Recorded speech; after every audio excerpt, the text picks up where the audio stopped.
Lauren Lurkins, if you would mind weighing in, because listening to what you discussed this morning at the Farmers Breakfast, you are trying to advocate for farmers because there could be costs around the corner involving different aspects of new legislation, such as electrifying certain vehicles, carbon capture.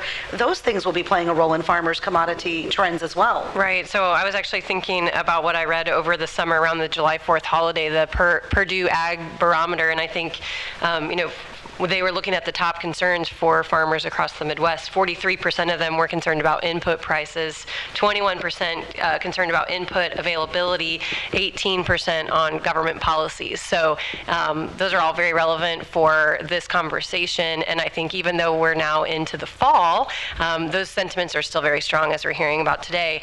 Over the late fall, early winter of this year, we heard very loud and clear from our membership across the state that this was a concern on the prices and the availability. So we started having additional conversations with economists and also folks within the fertilizer companies saying, okay, well, what is the end in sight? What does this look like? We also took that conversation with others to DC. I think what we are looking for coming out of USDA is a grant program. It doesn't solve, world conflicts and supply chain issues, but I think it'll be interesting to see what comes out of USDA, $500 million in a fertilizer grant program that should be coming out late summer. So we're looking for that anytime soon. All the buzzwords in the announcement, but GHG, American made, things like that. So I know there will be some role that innovation can play, but I think, we'd like to be able to partner on some projects just to bring some relief, if at all possible. She referenced the Purdue Barometer, Purdue CME Group Ag Economy Barometer, and I interview them each month when it's released, and it airs on RFD Profit Watch, which you have here on the WRAM. And I remember talking to Jim Minard at Purdue about that, saying, the idea of the price of corn and the reflection on the barometer. And he was told, when they've been doing this 6 years, and when they started doing it, they had people tell them, there's no need to have a barometer because you just take the price of corn and, it will just be linear. If the price of corn is good, the barometer will be high. If the price of corn is bad, the barometer will be low.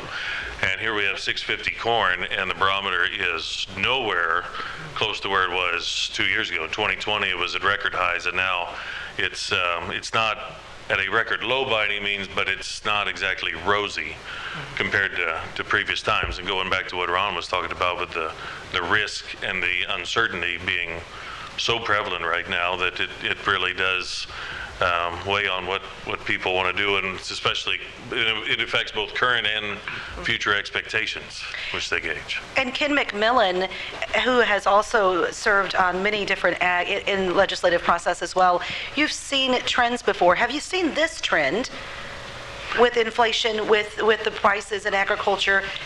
80s maybe? I don't think we've seen anything like the uncertainty that we face now.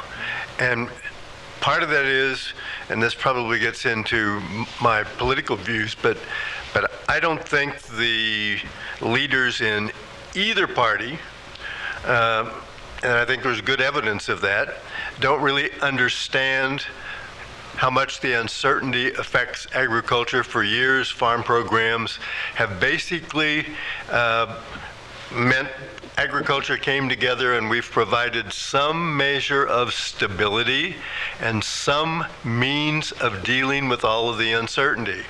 And it's usually been done on a bipartisan basis.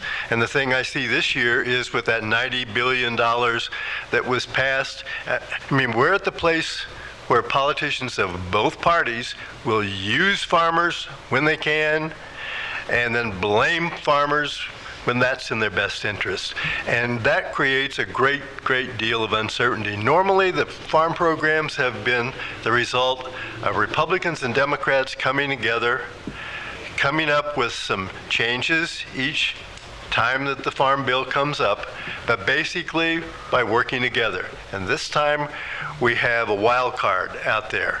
And I'm afraid that's gonna really screw up the negotiations for the next farm bill, and you add into that the inflation uncertainties, the war uncertainties, and everything else, and I think it's going to be a very difficult time. It's going to be very important for Farm Bureau, the farm organizations, and so forth to really be on top of what's going to be happening.